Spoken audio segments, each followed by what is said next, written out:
Let me start with good evening, guten Abend, bonsoir à vous tous et toutes. Welcome to the Embassy of Canada in Berlin. Herzlich willkommen bei uns hier in Berlin. My name is Andrea Meyer, and I am the Counselor and Program Manager of Public Affairs here at the Embassy. And I have the pleasure of serving as MC this evening, and I've just a few run of show details for you all. Thanks to the hard work of my colleague Gudrun Will. Gudrun, could you give us a wave? And our public affairs and our events team colleagues, we will all enjoy the following this evening. Opening remarks from our acting ambassador, also known as Chargée d'Affaires, Evelyne Coulombe, and remarks from the transmediale co-curators who are with us this evening. The presentations of and conversations between one Cait McKinney and one Lindsey A. Freeman. A Q&A I am fully expecting, and you will be helping me with this. A Q&A I fully expect will be dynamic and participatory. All to be followed by a networking reception where you get to ask the questions you were too shy to ask in the crowd, and a glass of, yes, Canadian wine. I'm not going to get your review of the wine, but there will be some wine. And to let you know that we aim to reach an even broader audience than you lovely people through the video recording of this evening's program. So do let your friends and colleagues know that although they really missed out, they will have a chance to see it as well, to listen and see the proceedings via the Embassy's YouTube channel. For this reason, use of microphones will be important. During the Q&A, team members from the Embassy will circulate with microphones. Hold your brief and perfect question for the moment when you've got a mic in your hand. I think it's time to get on with the main event. I invite our dear chargée, Evelyne Coulombe, to the stage.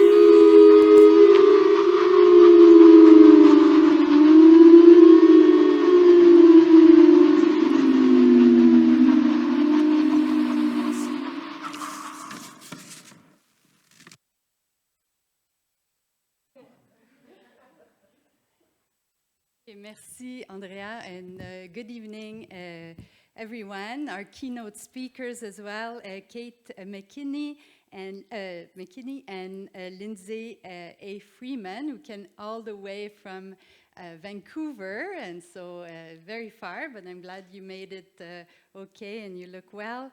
Good evening, our transmediale co-curators, Elise Misao-Unchuk and Ben Evans-James, also Canadian.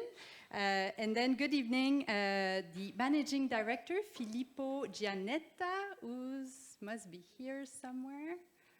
Anyway, Filippo is the transmediale managing director. So good evening and welcome to the 2025 Marshall McLuhan Lecture. I'm really, really pleased to have you here. Bonsoir à tous, herzlich willkommen. It's really wonderful to see such a full room for this keystone event in our Embassy's Advocacy and Cultural calendar. We're very proud to host this lecture conversation in partnership with the remarkable Transmediale Festival. It's an honor to welcome the who's who in digital arts and culture, not only from all over Germany, but also from Canada and all over the world. So we're gathered here to add our knowledge, as we do every year, about several aspects of the digital sphere. We're also here to celebrate Canada's ongoing innovation and leadership in this area. Nous sommes très fiers que le Canada ait marqué de son empreinte ce domaine et qu'il continue à le faire. So our annual lecture is named in honor of Marshall McLuhan, the late Canadian philosopher and media theorist. He not only coined the expression, "the medium is the message," but also predicted the internet 30 years before it was invented. He is credited with putting our country on the map in the field of digital culture. Continuing this valuable contribution of Canadian expertise in the present are both current curators of the Transmediale Festival. So congratulations to Elise and Ben on the first year on your joint success.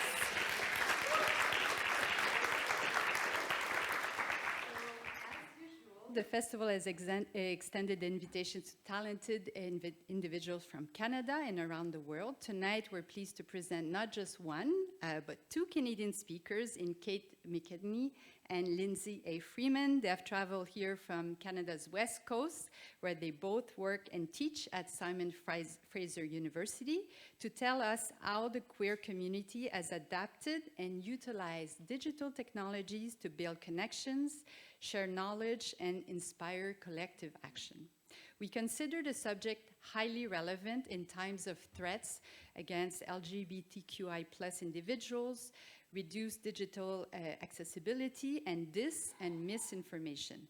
Canada is a staunch advocate of human rights and diversity, which very much includes advocacy efforts and support for LGBTQI+ and racialized communities. But it is events like this one that truly deepens our understanding of historical and contemporary challenges and successes. That's why I'm very much looking forward to tonight's lecture conversation, A Queer History of Blackouts. So to tell you more about our speakers and the subjects, I'd like to welcome Elise and Ben to the stage. Nous sommes à votre écoute. Bonne soirée à tous. Merci.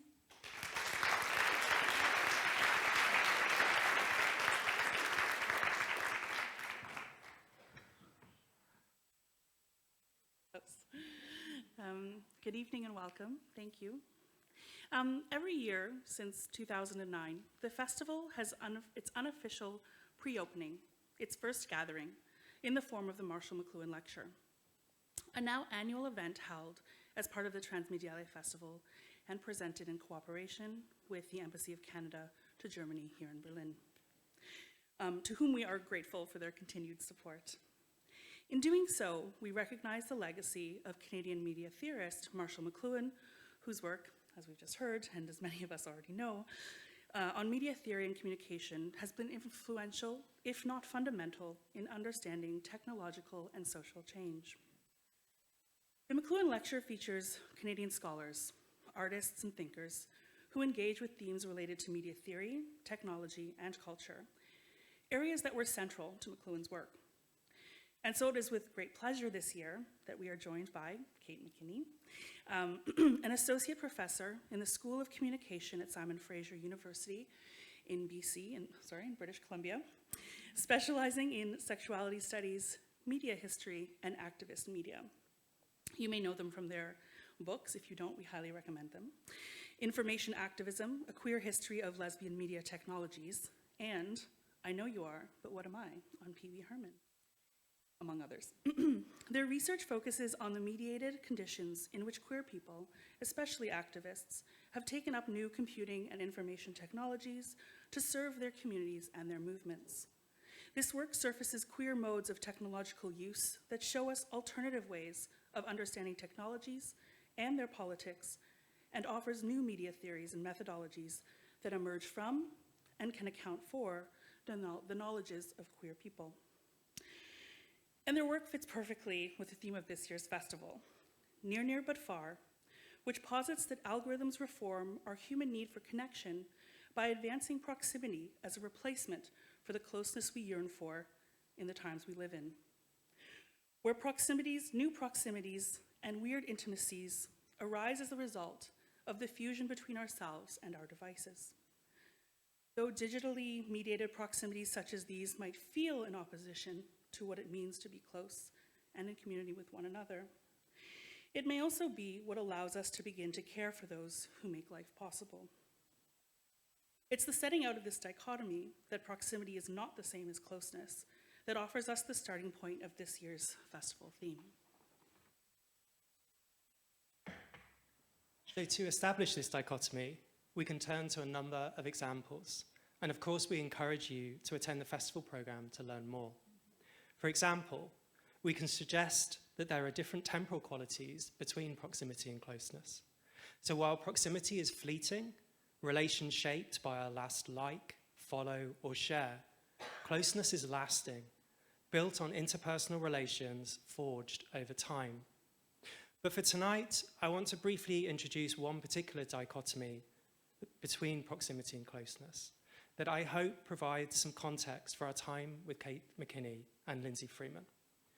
And that dichotomy is where proximity drives capital, closeness produces a productive ungovernability. What do we mean by this? Well, we know that the business models of companies such as Meta rely on proximity, a polarization of our relations to one another to drive engagement and maximize revenue. Closeness, on the other hand, can be used to speak of communities brought together to enact meaningful social change in the face of infrastructures that discriminate against them. A closeness that produces a productive ungovernability. In the digital space, this can take the form of collective tactics that animate activist goals. This includes the tactic that is the subject of Cait McKinney's talk tonight, the blackout. McKinney's keynote offers us a media history of the online blackout as a digital tactic grounded in 1990s AIDS activism. Blackout protests evoke power grid failures, temporarily shutting down online systems by removing content, blocking access, or replacing content with black imagery. This lasting tactic began with the New York-based Visual AIDS Day Without Art online blackout, which drew attention to the AIDS crisis as a systematic failure to care for minoritized people. The protest asked participating sites to adopt a small banner graphic and redact their website for the day. In tonight's lecture, McKinney will argue that an AIDS-informed perspective on infrastructure collapse trades in feelings and with broken systems.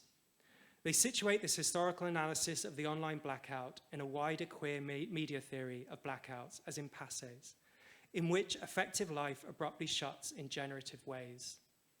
After their lecture, they will be joined for a 30-minute conversation with Lindsey A. Freeman, Associate Professor of Sociology at Simon Fraser University in British Columbia, a writer and a sociologist interested about football, queer joy, and how hard it is to care about those things.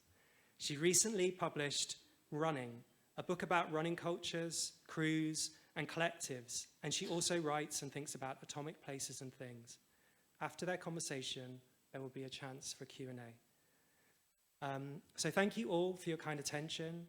Thank you to the Embassy of Canada in Berlin, who so kindly hosted us. And please join us in welcoming us to the stage, Cait McKinney.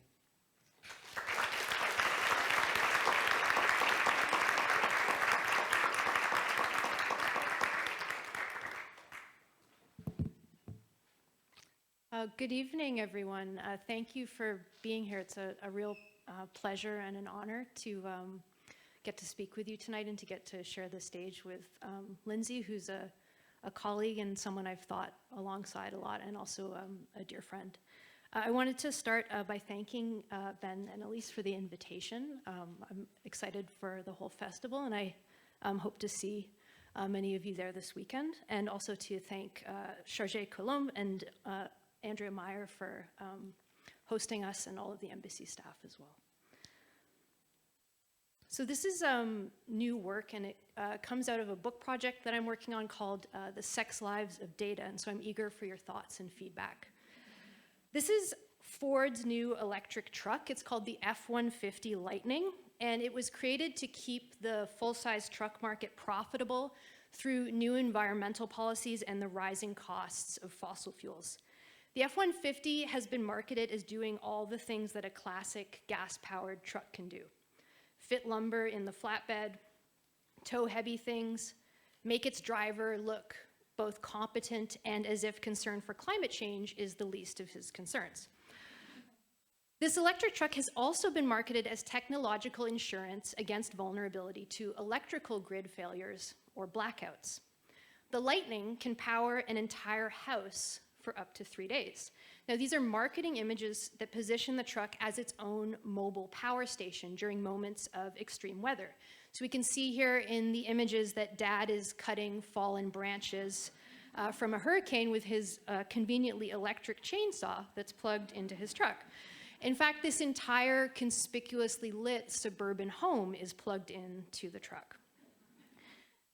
If we think about this electric vehicle in relation to media theorist Sarah Sharma's work on the technopolitics of masculine exits from society and from relation with others, then we can think about this F-150 as an exit from the vulnerability that blackouts pose.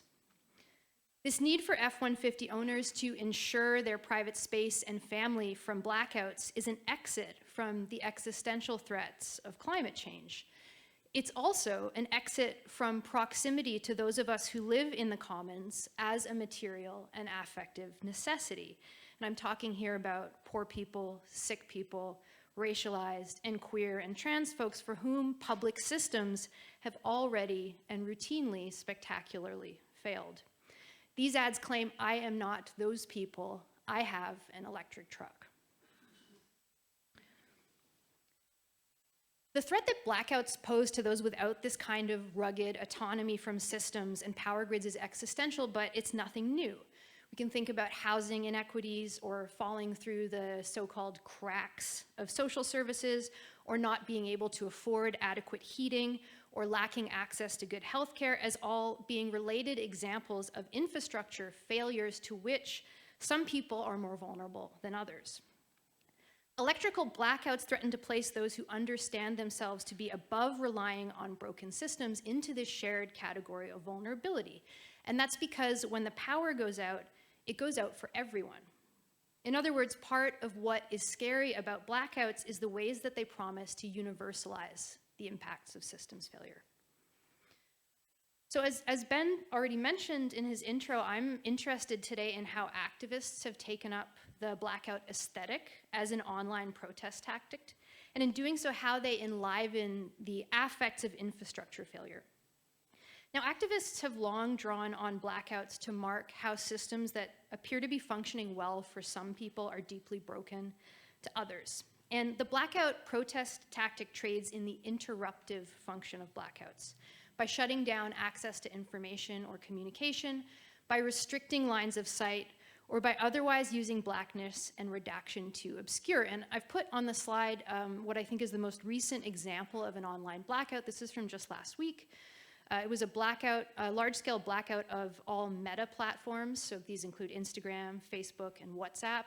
And it was organized by users protesting CEO Mark Zuckerberg's new alignment with the far right, which weirdly coincided with his makeover,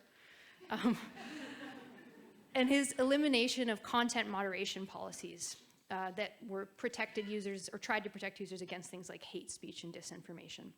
So we don't yet know what kind of impact this blackout might have had, if any, on Meta's bottom line. I suspect it probably wasn't successful, but we see here still an attempt at using withdrawal, refusal, and going dark as being leveraged against the platform itself. Now, Black activists have often used digital blackout tactics to organize online protests for racial justice on social media platforms. And these kinds of protests typically are organized by Black users to share selfies at the same time. And in doing so, they challenge what Lisa Nakamura has called the internet's default whiteness. And they do so by overwhelming algorithmically generated image feeds with Black faces. And scholars like Alexander Cho, Andrea Acosta, and Shaka McLaughlin, who's going to be doing some presentations at the festival that you can look out for, have all talked about the kind of Black practices of opacity that are at play in these kind of digital tactics. They evoke structural inequities in attention and representation along racial lines, and they produce feelings of frustration, abandonment, and grief, even as they trade in joy. So the use of Blackness as an aesthetic in these protests plays with the opacity of Black life, setting Blackness against the transparency that white liberal models of identity and representation demand. In other words, these protests challenge the promise that being included or seen or just present within white dominant digital platforms is enough, right? Is a sufficient kind of gateway to rights and recognition. And they also challenge the idea that useful knowledge is generated when we allow platforms to peer into our intimate lives and offer correlative data about us up to the algorithm. The use of the term blackout to describe online protests borrows from many wider understandings of blackouts, right? Like we can think about blackout blinds that allow night shift workers to sleep during the day, or we can think about blackout periods where you can't redeem frequent flyer points. In all of these cases, the blackout as a term can be thought of in relation to mediation and communication. It's a tactic for restricting sight or communication, for blocking access using darkness, either literally or as a metaphor. And online blackouts are like failed power grids in that they create crisis, but they also create quiet, dark breaks with routine that offer new perspectives on shared spaces, as they break the everyday rhythms that we're used to and force those caught up within them to give pause. Now, I'm speaking today primarily about a global north context in which it's reasonable to expect that in a blackout, the lights are going to come back on and that they're going to come back on soon.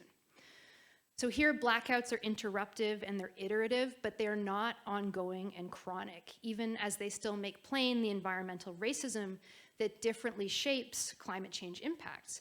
But if we were to look globally at chronic blackouts, we would find an even starker global color line. I'm thinking, for example, of the context like South Africa, where deliberate rolling blackouts that are meant to relieve a routinely overwhelmed power grid are ongoing and target poor Black neighborhoods. Or Puerto Rico, which faces chronic, unrelenting blackouts after Hurricanes Irma and Maria, many of which are long-lasting. Or Ukrainians and Palestinians who live under ongoing blackout conditions. In all of these contexts and in others, blackouts are routine and anticipated technical manifestations of dispossession. They're not unusual kind of events. My research on online blackouts is organized around and started with a single protest, which I think is likely the first documented online blackout. It was called Day Without Art, and it was organized by the US-based artist-run activist organization Visual AIDS. This protest began on World AIDS Day in 1995, so December 1st, and it occurred annually through the year 2000. And Day Without Art used the blackout to draw attention to the AIDS crisis as a result of calculated systemic failures to care for queer, trans, and Black and brown communities. And Day Without Art organized hundreds of arts organizations to replace their websites for the day with a simple Black background and a Black Day Without Art banner.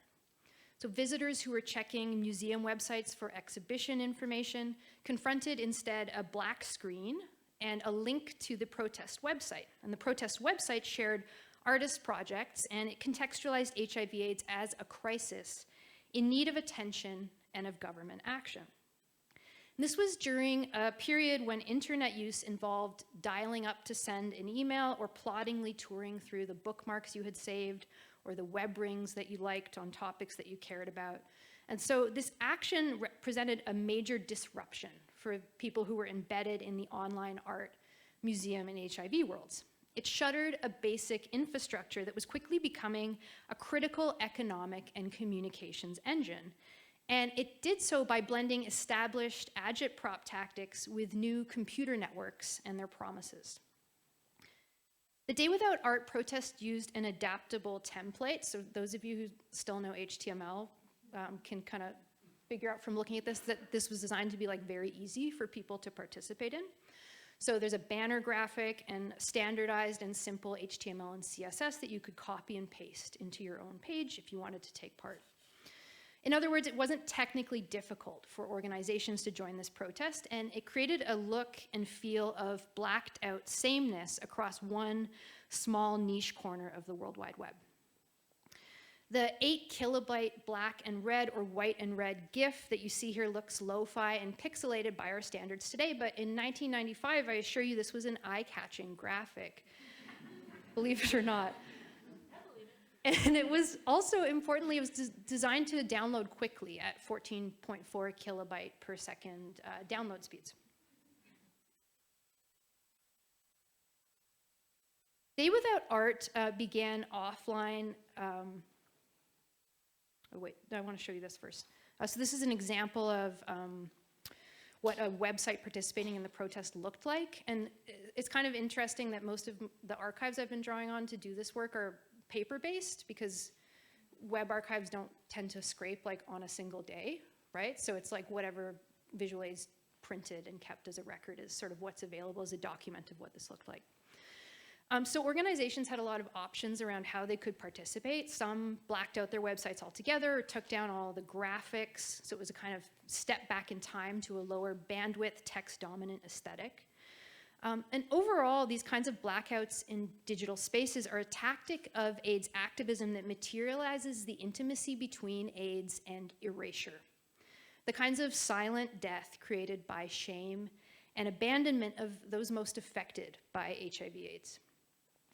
Day Without Art actually began offline 6 years before this internet protest started. It began in 1989. And the offline protest used strategies like asking galleries to remove or shroud all their artworks for the day. 800 arts institutions across the US took part in the first Day Without Art. And the protest continues today in the form of a film screening series.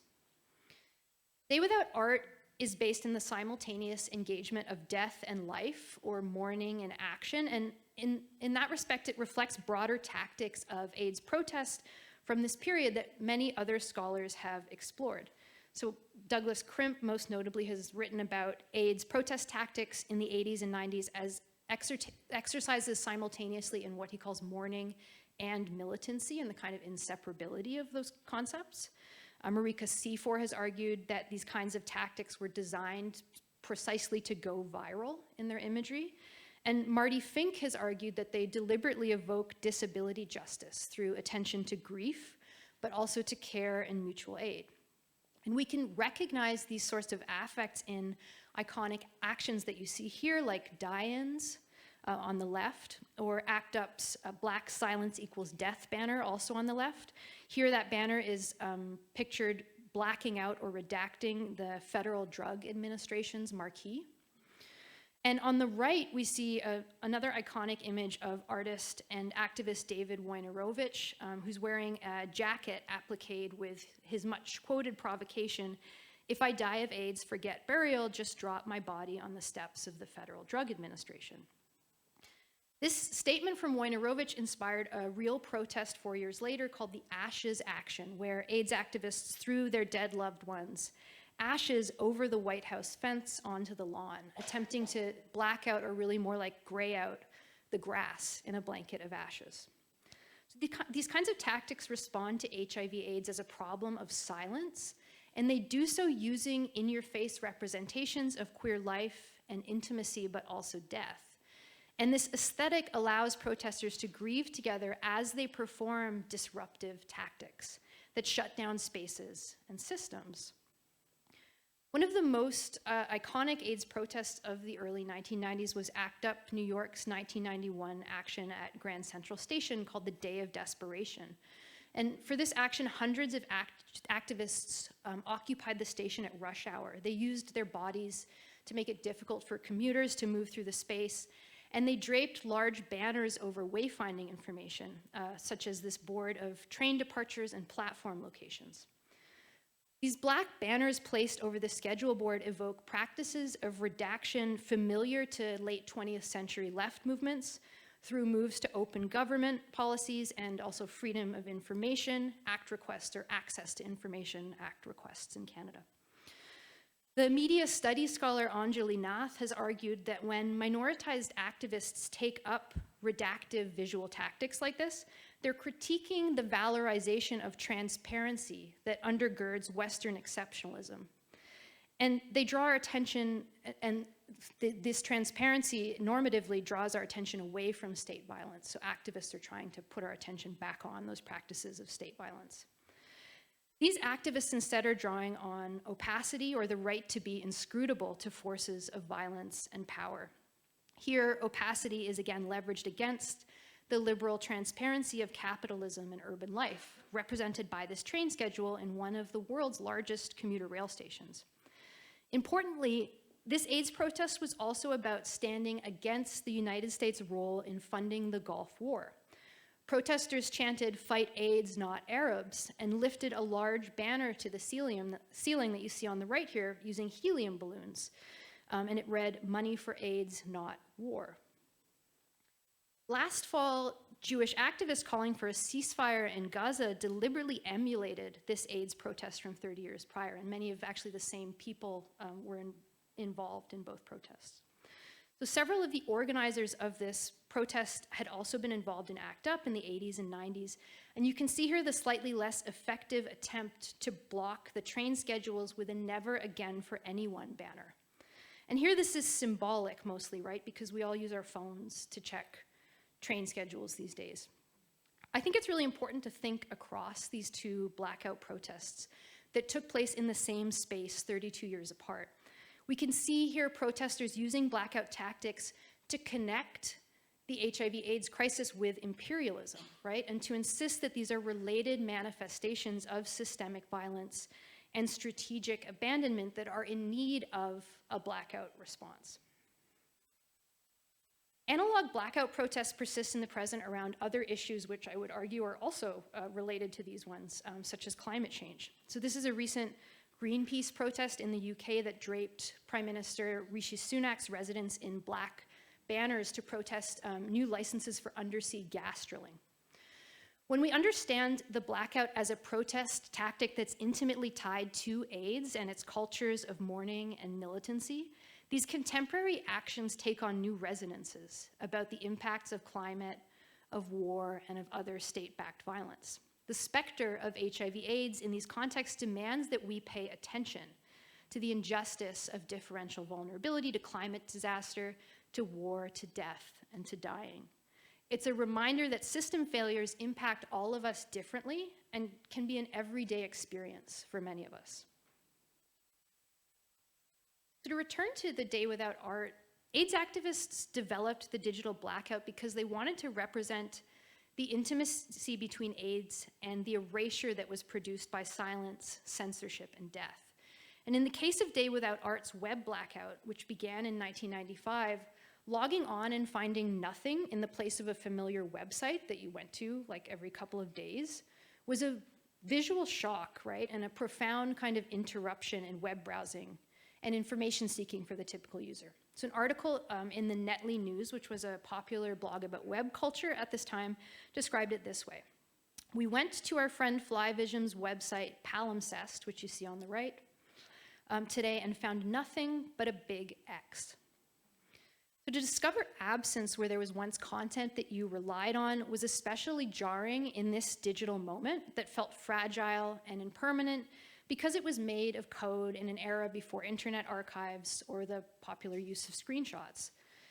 Early online blackouts in the 1990s directly addressed the rhetoric of free, easy, and open access to information that was defining early tech industry rhetoric and the language of policymakers at this time.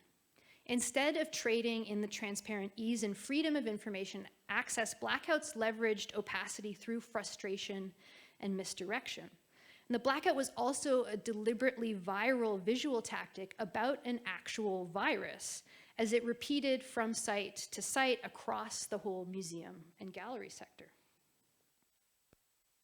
So as I mentioned earlier, for the Day Without Art web actions, users who clicked on a banner that was blacking out a participating website were funneled to a series of 4 online artist projects that were created for the day and curated by Visual Aids and Creative Time.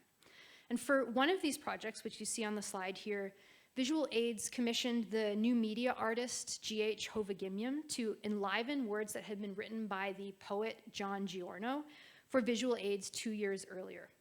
So you see Giorno's poem on the left, which was originally created as a broadside to be kind of photocopied and wheat pasted in public space. And then you see Hovagimian's animated poem on the right in pop-up browser windows that have been arranged for the purpose of this screenshot into a kind of vertical cascade. Hovagimian used JavaScript to slowly reveal the lines of Giorno's poem, 1 or 2 at a time, in segments. And the script caused the browser window to reload automatically I'm not exactly sure, but around every 3 to 5 seconds. I'm not exactly sure because the animation itself has been lost. It wasn't indexed by any web archive, so I'm kind of reconstructing it from reading people writing about it. Reading the poem while imagining its gradual unfolding through rhythmically loading browser windows and the slow rendering facilitated by dial-up speeds lends another quality to the original work. The words accumulate slowly as data downloads from the server, and a simple script causes the windows to reload with new lines of the poem. The poem accretes alongside the losses it describes. Everyone I know, one by one. Here the broadside is enhanced by the affordances of HTML and JavaScript. So Giorno's meditation on the erasures of AIDS gains a new rhythm that's coded through simple markup and mediated by the browser interface. The animated poem also trades in the aesthetics of digital blackouts in another way, because the black windows that mark death, one by one, and they are leaving this world, would have popped up to cover the preceding white windows in a viewer's browser window. And you can see here in this image, they're rearranged vertically in this screenshot, which is for an essay that the curator Carol Stackenus published about Day Without Art. And in this screenshot, the windows take on a similar materiality to an activist analog banner drop. And I point that out just to share that the materiality of blackout protest tactics move across the analog and the digital in really complex and unexpected ways. So from its inception in 1989, Day Without Art was always about marking absence and the shuttering of art-making media and communication presented by AIDS death. And at the first Day Without Art, the artist, David Wojnarowicz, who was the person wearing the applique jacket a few slides ago, spoke at New York's Museum of Modern Art to launch the event, and his speech took the form of a memorial ceremony for artists who had died from AIDS. He concludes the speech with a statement on AIDS and communication that references the Day Without Art's blackout tactics. And I'm going to play the audio file of this clip from the speech, but the text is on the right side of the slide, so you can follow along there as well. And bottom line, each and every gesture carries a reverberation that's meaningful in its diversity. And bottom line, we have to find our own forms of gesture and communication. You can never depend on the mass media to reflect us or our needs or our states of mind. And bottom line, with enough gestures, we can deafen the satellites and lift the curtains surrounding the control room. Thank you.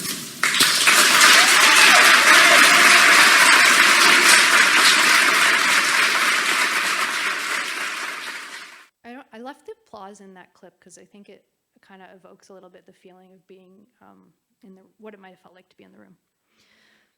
So Wojnarowicz in this quote is describing how AIDS activists needed to develop their own styles of communication and mediation. And that once achieved, this will interrupt communication infrastructures so that it becomes impossible to ignore HIV/AIDS any longer. And this is importantly the exact same speech in which Wojnarowicz calls for folks to dump the bodies of their dead friends on the White House lawn. That comes earlier in the same speech. So he's calling at the end of the speech here for the breakdown of communication systems through withdrawal and sabotage that is matched to the scope and scale of mass death and abandonment caused by the AIDS crisis. Now, Visual AIDS explicitly linked the Day Without Art to systems failure through the electrical grid. And they did this by coordinating the Night Without Light protest as part of Day Without Art. And for Night Without Light, Visual AIDS compelled historic buildings and bridges in downtown New York and San Francisco, including all of Broadway, to dim their lights for the night. And you can see here on the bottom the effect that this had on New York City's skyline. It's not quite a blackout, but more of a brownout. And this is a darkened skyline that mourns lives lost to AIDS within coastal cities with large populations of queer, trans, brown, and Black folks most affected by HIV. This action also articulates those losses to a shared vital infrastructure, right? The power grid that cannot be easily ignored because, again, it is a system that we all necessarily share. Day Without Art's use of the blackout concept insists on the AIDS crisis as a form of systems failure that affects everyone, from which we cannot and also should not turn away. The grid is down. The Day Without Art online action took the annual event's analog aesthetic of interrupting communication as usual to the World Wide Web and insisted on the internet as a public utility that was crucial, like the power grid. The overall point that I'm making here is that online blackouts reflect in their design an AIDS-informed aesthetic of withdrawal, mourning, and virality. And we can better understand what it is that blackouts do affectively, both for protesters and the publics who witness them, if we dwell with this connection to HIV/AIDS. In this last section of the talk, I want to think more about blackouts and affect or emotion. And as I've shown, one affective resonance for the online blackout is the mourning, withdrawal, and anger that characterized iconic AIDS direct response in the 1980s and 90s. But another formation that shapes how blackouts feel and make a claim upon systems are the mass electrical grid failures that blackout protests deliberately evoke. Electrical grid blackouts can become tragedies when there's no heating or cooling, but they also often are banal periods of time spent doing something you hadn't planned or anticipated in habitual spaces that feel new to you because they are unavoidably dark. And I want to argue that there's something quite queer about the temporalities and relationships that electrical blackouts make possible. This is a great book, you should all read it. It's called Daddy Boy, and it's by the trans and queer writer Emerson Whitney, and it's a semi-autobiography about family, masculinity, storm chasing, and Texas. There's a lot in that sentence, yeah. In the book, Whitney writes of blackouts as other kinds of off-grid temporalities, where unexpected ways of relating to the people who we're used to become possible. Whitney writes, quote, "My favorite weather memories are power outages, where we all would have to sit in the same room in front of the wood stove and look at each other. The people in my life who never stopped were stalled. The people who lived with their backs to me were very suddenly facing me." There's a queer inflection to Whitney's description of what blackouts felt like for him. They surfaced in erotically charged politics of difference. When the power is out, new possibilities open for relating to others who have refused you in normal times. When the power's on, they've refused you perhaps because they are too fast and too busy for your slow pace, or because in your queerness you haven't been worth their regard until there's nothing else to look at. Whitney describes an unlikely coming into sync around the wood stove in his family's home, the only source of light and heat. Electrical blackouts produce these other ways of relating to time and to others because they're unanticipated and they last for indefinite periods of time. It's hard to figure out what to do or to make a plan in a blackout because you're never sure when the lights are going to come back on. For the affect theorist Lauren Berlant, these kinds of crises create impasses or felt temporalities from which those waiting or being worn out gain knowledge of infrastructure. In the impasse, the world's rules and norms are suspended so that we can better perceive and name how the ordinary, in all its overwhelming pressures and cruelties, is built and maintained by systems that are material, discursive, and affective. And Berlant actually specifically describes HIV/AIDS in the 1980s and early 1990s as one of their examples of the impasse. So prior to the introduction of effective antiretroviral drug cocktails, those living with the virus were neither dead nor cured. They were waiting to get too sick to go on or waiting to die. And this was before the introduction of better drugs, quote, turned fated life back into an ellipses. And the trans theorist Hill Malatino's concept of a trans-specific interregnum is also generative to think with about blackouts. So interregnum describes like the fraction of a second or the time between like two, I don't know, kings or queens or whatever. But Malatino is using it to think about trans life and trans models of gender transition. So for Malatino, the trans interregnum imagines the lateral temporalities of gender transition. So being neither here nor there, as opening up new possibilities in the heavy present. Malatino's interregnum is also a time space in which knowledge of structures and systems and how we can undo them develops. In the impasse, trans folks come to know genders and relation otherwise, collectively, as we spread out in the pause. Electrical blackouts are periods of pause and waiting then that generate felt experiences of the structures and systems from which we have withdrawn because of everyday crises. Blackouts also have their own sexual politics, which I think that we can best glimpse through stories about what straight people do when the lights go out. I'm taking a little segue here.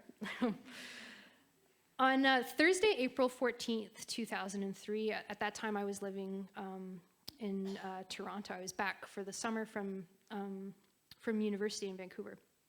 And on that date, much of the northeastern power grid stretching across Canada and the United States failed.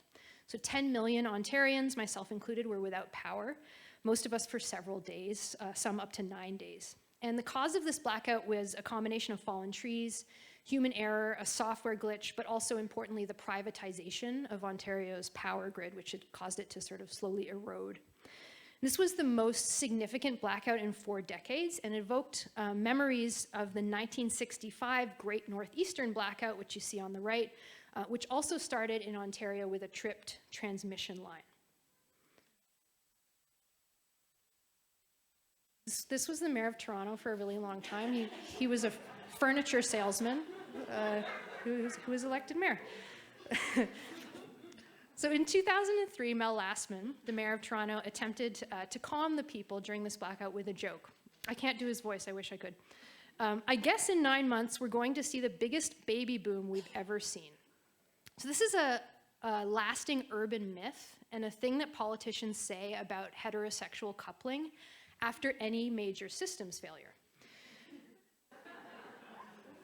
For example, 9 months after the great 1965 blackout, the New York Times, the so-called paper of record, reported a bump in births at local hospitals.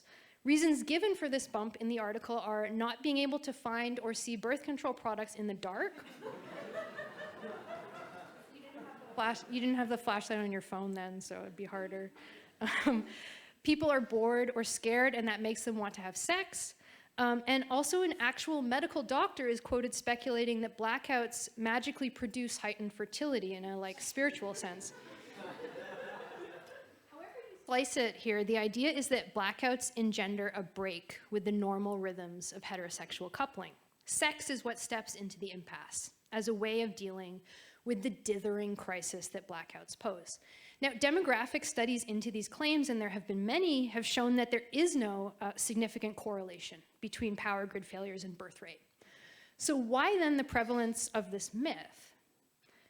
I think that while critical systems are failing around them, people are desperate to believe that the dark is not death or even a moment to pause and reconsider the rhythm of our lives. Rather, the dark must be used to renew life with new babies. This is optimistic reproductive futurity, and it's precisely the opposite way of being in the impasse than what AIDS activists wanted to do when they slowed everyone down by shuttering an infrastructure like a railway system or the internet. Blackout protests manifest death, grief, and mourning for broken systems as the other side of these flamboyantly heterosexual stories about blackout baby booms. If people like the mayor of Canada's largest city need to turn the terror and tragedy of a failed power grid into a joke about bored people breeding like rabbits, they are trying to cover over something. And I think that that something might be the ways that blackouts bring everyone precipitously closer to the painful experiences of those for whom systems are already deeply, irreparably broken. These are ordinary realizations that AIDS activists wanted to generate with the impasses of their blackout protests. Blackout protests make trouble, but they're no joke. Blackouts are an existential threat in relation to climate change, just as HIV/AIDS continues to be an existential threat to the Black, Indigenous, queer, and trans communities it most profoundly continues to impact today. Electrical blackouts are one of the few remaining sites through which we come to understand publicness and also capitalism's failures to maintain it. Many people with means will go to great lengths to avoid vulnerability to systems and proximity to undesirable others, and this is part of blackout politics too. The move to insulate against vulnerability with personal generators, whether they're portable, gas-powered devices that cost $400 at, for the Canadians in the room, Canadian Tire, like the one you see on the slide here, or whether we're talking about $90,000 electric trucks, right? Both of these devices are in line with dubious claims about blackout baby booms because they all try to shore up vulnerability to systems failure with prolific displays of heteroreproduction in private space. Part of what AIDS activists were protesting in 1995 with their online Day Without Art was the lack of a public sense of rage against injustice experienced by those most vulnerable to systems failure. And their activism is a frame through which we can understand blackout protests more broadly. The place of HIV/AIDS in blackout history shows that whether we fumble around in the dark in our homes or on an online platform, a temporarily broken system can be mournful, but it can also be disorienting in politically generative ways.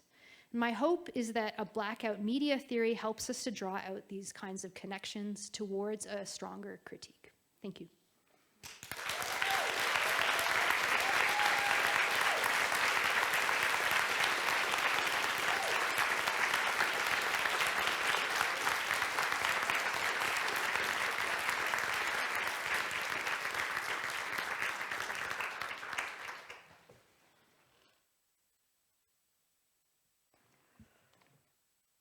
Hi, everyone. Can you hear me okay in the back? Okay. Thank you for this attendance is amazing in this room, and I want to thank the organizers as well of Transmediale and everybody here at the Canadian Embassy. So as Andrea warned, I did have a little bit of a cheat. I got to read the chapter before, so I've already formed my perfect questions. So I'm going to start there. So activist blackout strategies addressing the internet, a train station, a prime minister's house, and something like funereal garb seek to remind those who aren't aware of or as intimate with systems failure and infrastructure collapse that the lights could go out for them too at any time, for us in this room as well. As queer theorist and feminist scholar Anne Savekovich writes about these kinds of protests, they scramble the relations between mourning and militancy, between affect and activism. They seek to bring knowledge that the lights, the heat, the infrastructure is not there for all of us as promised, that these things have never been stable for a large swath of the population, and also that all of it could go for all of us anytime. Activists bring blackouts into being because they are often effective in causing disruption.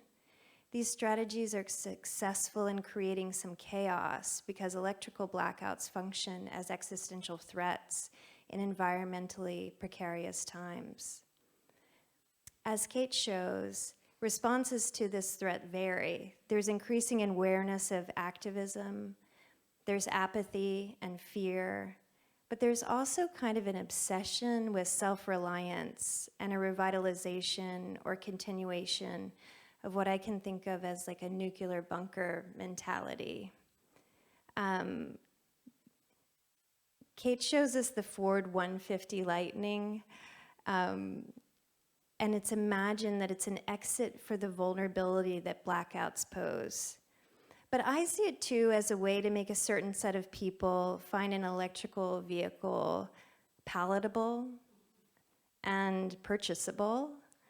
And there's a way that this truck and its advertisement demonstrate one version of staving off, while at the same time implicitly, loudly acknowledging what I would call a heteropatriarchal freakout through purchasing power.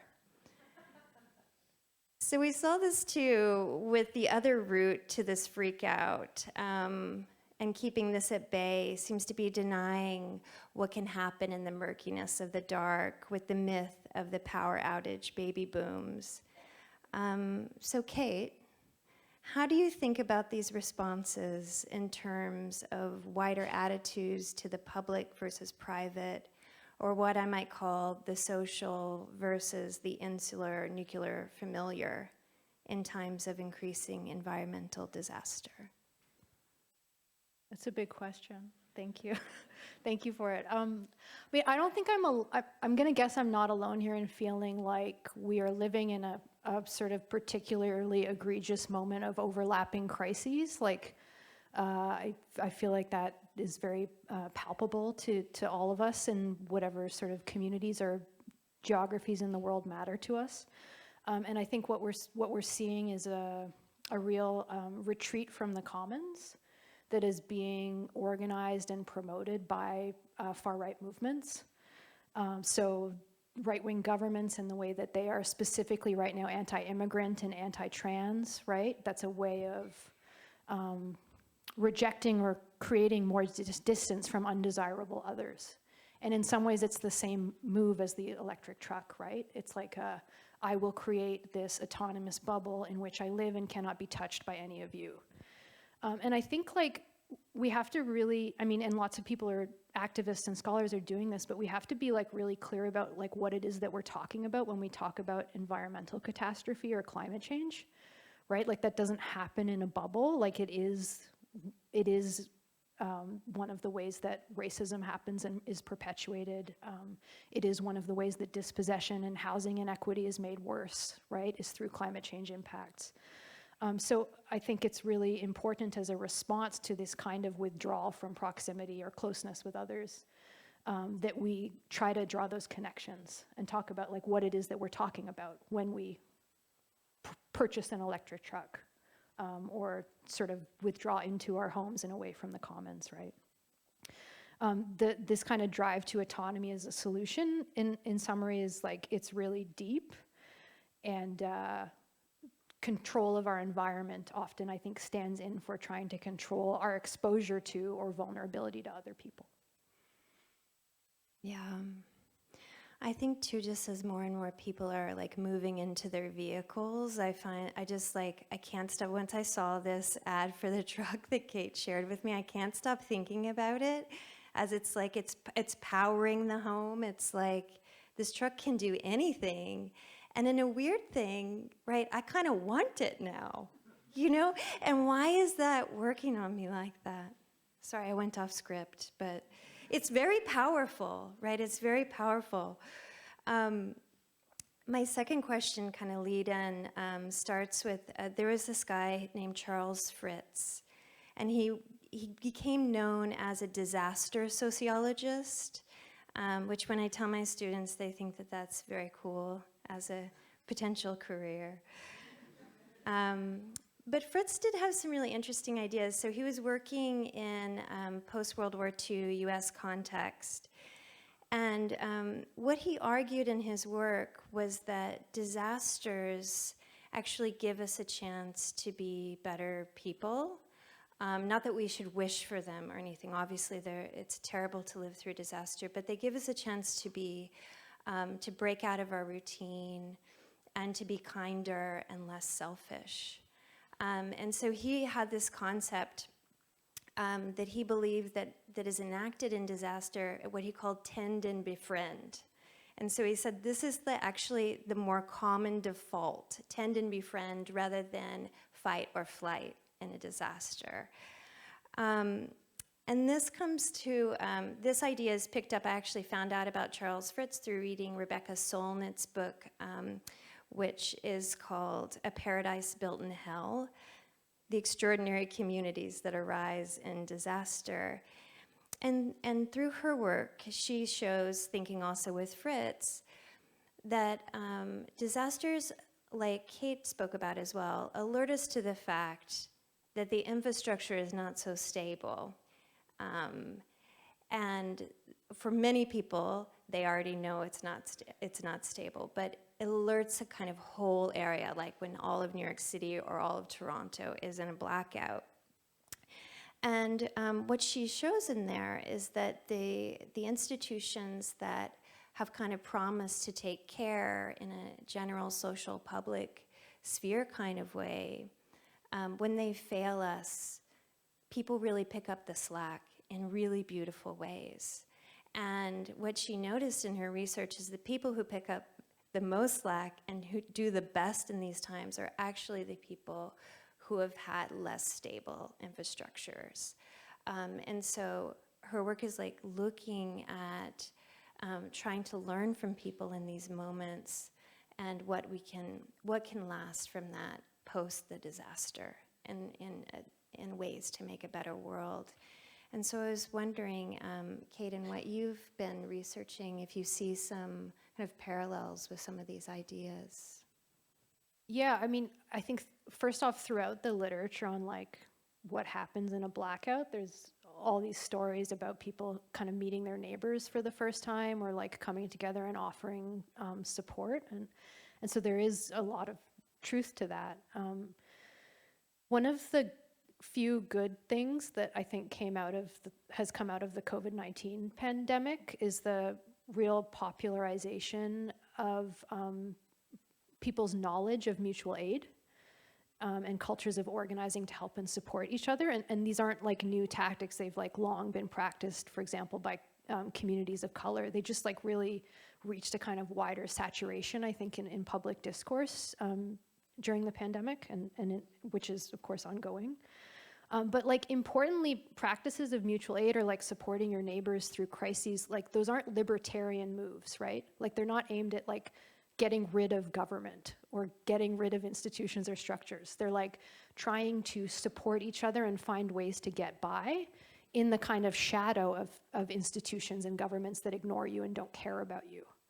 But ultimately, the hope is that you can achieve the kind of, when the lights come back on, the kind of building back of better public health structures or kind of institutions that have robust models of difference at their core, right? Like that protest I showed at the Federal Drug Administration, they weren't trying to dismantle the Federal Drug Administration. It was a direct action protest that was asking for specific things around access to drug trials and reduction in the cost of drugs and more speedy access to drugs, right? They wanted to work collaboratively and be seen and taken seriously as knowledge producers by these kinds of institutions.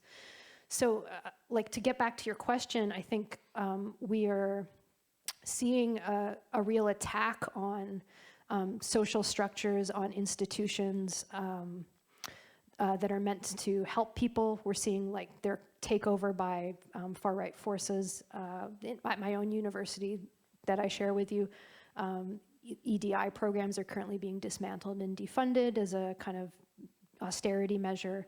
And we have to be extremely wary about, even as we sort of invest in mutual aid and support each other, continuing to demand more of the public structures that ought to be caring for the people in all their difference seriously. Yeah, thank you, definitely. I've been thinking too about this kind of coalition between, activism and art that you talk about in your paper, and also the way that some of these art strategies mimic or mess with institutional or bureaucratic aesthetics. And it also made me think of Justin Torres's novel Blackouts, which also, we're giving also book recommendations tonight. So you can add that one as well. Which uses erasure poems to speak back to the pathologizing of queer people, while also expressing the queer desire to understand, mourn, and control our histories. So my question is, what do blackout political strategies like those of visual aids and ACT UP share in terms of aesthetics and affects with tactics of redaction, or even something like erasure poems?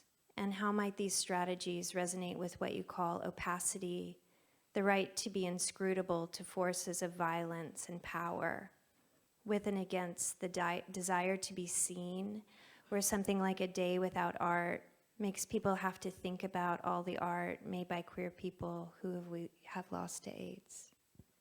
Yeah, thank you. I've been thinking a lot in the larger chapter with like scholars who've worked on genres like redaction or erasure poetry, and one of them I mentioned whose work is great is Anjali Nath. And I think one of the things that erasure poetry or artists play with redaction do is it draws attention to form and genre, right? So whether you are creatively redacting lines of an official document or covering over works in a gallery or museum, by taking away that content, you draw our attention much more pointedly and precisely to the structure and the form in which that content appears. And you are asking people then to think about those genres and forms as knowledge production and what kind of world it is that they imagine and make possible and support, and what kinds of worlds they foreclose. So I think that redaction and erasure poetry is very much a kind of shared practice with this blackout aesthetic that I'm talking about, in that the blackout is also trying in the same way to get users or audiences or participants to think about form and genre, right? To think about the internet, to think about the space of the train station, and to not sort of take those platforms and spaces for granted. Okay, thank you. Elsewhere, Cait's talked about the feelings of ghostliness that blackouts engender. Another thing that can occur when the lights go off. And it makes me think of the work on haunting by this really great sociologist named Avery Gordon. And in her work, she argues that scholars have a tendency to focus on all the things we can see, like empirical data and visual objects, that can be blamed for failure, something you can point to in a really concrete way. But instead, what she says is that scholars actually need to focus on what has been lost, what we can no longer see, and what haunts us. And she writes that haunting is one of the ways in which abusive systems of power make themselves known, and their impacts felt in everyday life, especially when they are supposedly over and done with, or when their oppressive nature is denied. So we can see with this kind of thinking that haunting is evidence of our ties to historical pasts and social worlds. Haunting scrambles the past, present, and future. Gordon argues that haunting, unlike trauma, is distinctive for producing a something to be done. So haunting asks us to act. So I'm curious of what you see, Cait, in the queer history of blackouts in terms of feelings of time and calls to some kind of action. Or is the blackout itself just kind of a moment, or like what Lauren Berlant writes as a dog paddling around in the meanwhile, and a kind of impasse where something comes after that moment? Yeah, as far as haunting and time and what I'm trying to say about blackouts goes, right? Like what I'm arguing is that HIV/AIDS haunts the blackout as a tactic. This talk was a queer history of blackouts. You could write other histories of blackouts that are also true. Andrea Costa, whose work I threw up on a slide, offers a black history of blackouts, right? And by paying attention to these kinds of absences or withdrawals or hauntings, we can, I think, also draw really important connections between these histories and between different communities of struggle that are really, I think, crucial to understand if we want to have stronger politics. A lot of my work is about HIV/AIDS activism and HIV/AIDS history. And one thing that being in that HIV/AIDS space has taught me is that this is an illness that needs to be thought of precisely as being always also about disability, about race, about gender, about class, about access to housing and healthcare. And so by focusing on haunting and focusing on what is absent and how activists sort of step into that space of absence and withdrawal, we can, in those specters, start to draw those, I think, connections out, which is the work that we need to do if we're going to have critiques that can speak back to the conditions of dispossession that we're living in. Thank you so much for that. And also, I forgot to thank you for your sentences and your ideas. Thank you, too. Thank you. Okay. Well, with that, you all probably have a lot of questions, perfect questions that you're ready to ask. Oh, but no pressure. Yeah, no, they don't have to be so perfect.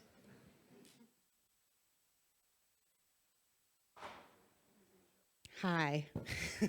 I have a perfect question. Oh, great. Okay. I was just thinking about like the other side of blackout, the being forced into darkness.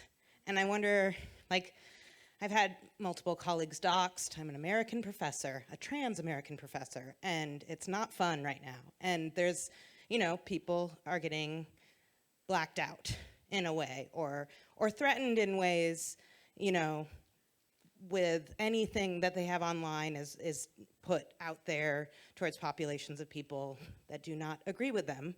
And there's a retraction that happens from your online presence when that happens to you. And I wonder, like, if there's anything you've learned in the I'm taking charge of the blackout versus I am being forced into a blackout, and what thoughts you have about a strategy that can inform both positionalities.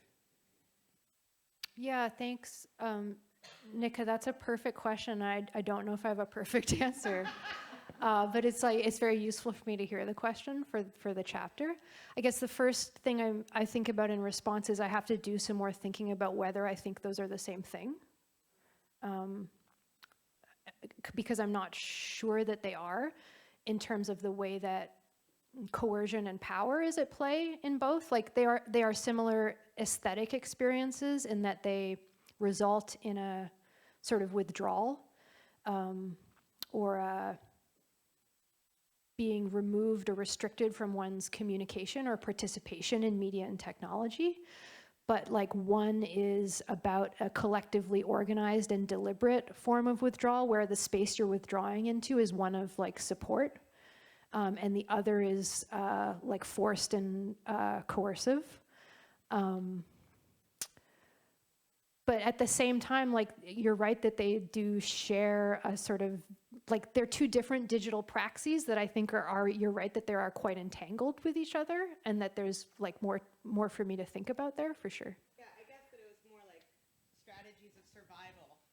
That when you get the generator, what is the generator for the, like, I'm genuinely curious and also in need of strategies of survival for how to keep communities of care, communities of support with a non-consensual and forced diminishing, and when our connections are made through WhatsApp, our connections are made through whatever pivot we make, how do we maintain those connections?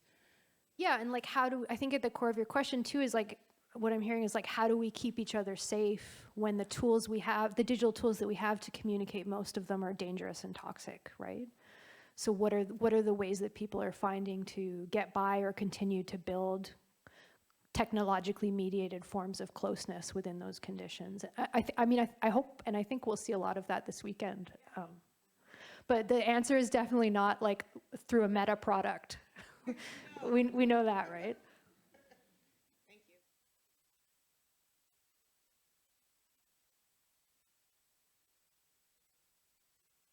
you. Thank you so much. Your talk brought up some questions in terms of like concept of legacy Russell's The Glitch. And I was thinking about the buffer as ways that tech companies use to overcome glitch, and they start to play with temporality. And the question of how does one stage a single day event when my feed is comprised of something that was 15 minutes ago, 3 days ago, that temporality is really in question in digital spaces. And the shortest version I can come up with this question is like, how do you occupy digital space when it is non-finite?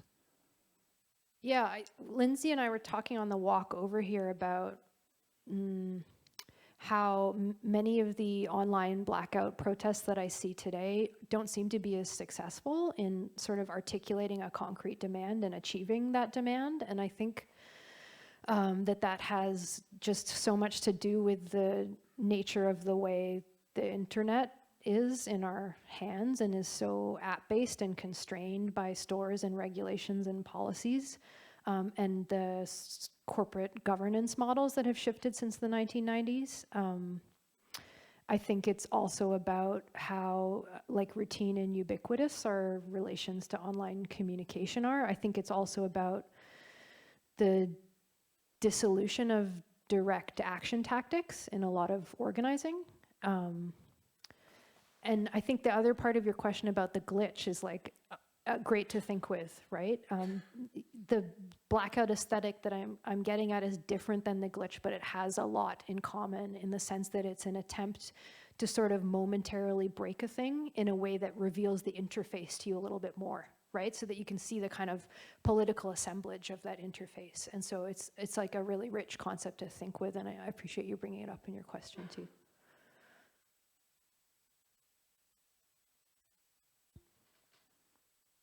Hi, thanks so much for your talk. It was really great. One, I'm wondering, one is just to your archive. Short Bus is a great queer blackout film. I'm sure it maybe is already on your radar. I'm really curious actually about how the queer history of the blackout might actually be used to understand the rise of the far right, which in some ways I think is less about like forcing a withdrawal from the commons than maybe even producing a fascist commons, right? Like a commons that is predicated on a zero-sum game, like a nihilist singularity commons, if that's what's happening. But so many of the tactics and strategies that leftists used historically, we can see in QAnon, in anti-vax movements, in the right's effort to like quote unquote flood the zone, right? These are all like in addition to the other forms of blackout, which are the forms of erasure that are being most obviously in the US right now directed against immigrants and trans people. But I'm wondering like if these aren't actually opposite histories, right? But they're connected somehow. Yeah, I think you're absolutely right, and I agree with you completely. They are, right? It's like the greatest withdrawal from digital systems that we have seen since the early 1990s has been the sort of far right's move to make their own forms of media, right? And to reject legacy media and to reject even like what are now legacy social media platforms and to build their own, right? And that is a practice of withdrawal. And it is a practice of building their own commons, as you put it, right? So I want to sort of be careful, and in the larger chapter, like part of what I want to show is that blackouts have complex politics and are without guarantees. It's not like this purely good or productive or progressive tactic. But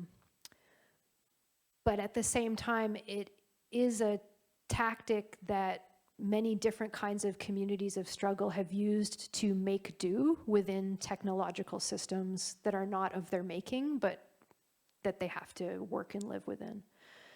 So I think there is like still something particular about the way that progressive and left movements use the blackout, even as you're 100% right that it is co-opted and available for other forms of withdrawal, right?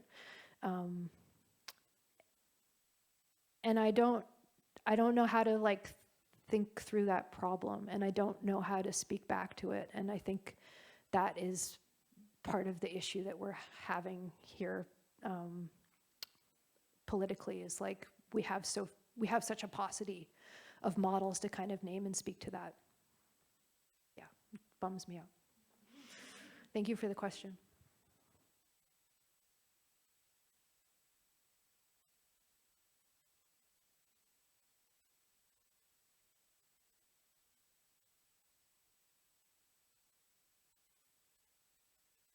We have time for one more question. I know there's a question in the room. There you go. I'm usually very comfortable with silence in these situations, but I was just thinking about what it means to be in Berlin coming from Canada and presenting work and using examples that come from primarily from Anglo-North America. And I'm just wondering if you, or perhaps if anyone in the room, has thoughts of like extending your analysis, which I love. I love the aleatory genealogies that you're creating, and I'm wondering if we can extend those genealogies regionally, and if there is a kind of blackout way of working beyond Anglo-North America that you know of, or that folks in the room would know of, that I'm just thinking in terms of opacity and redaction and minoritized resistance and liberation struggle. And I'm just curious, because it's such an international room, I'm wondering if people, or if you have thoughts of where this might resonate elsewhere, or where, as you're just thinking about your answer to the last question, or where it might actually be inverted in other places or in other geopolitical moments or places. Yeah, it's okay.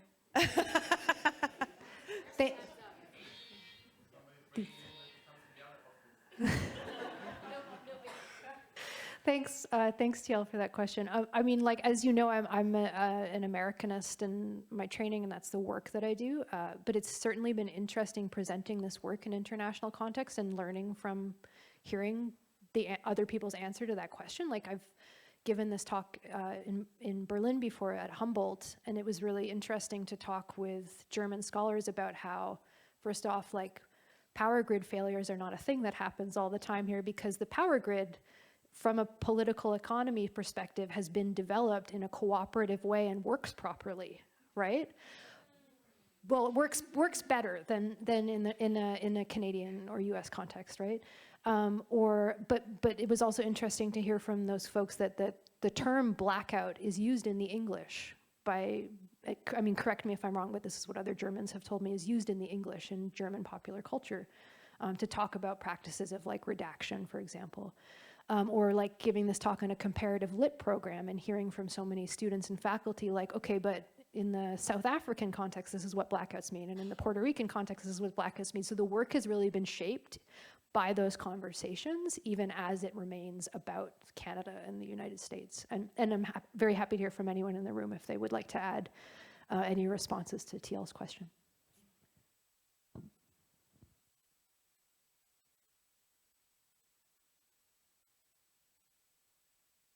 Or over a glass of Canadian wine.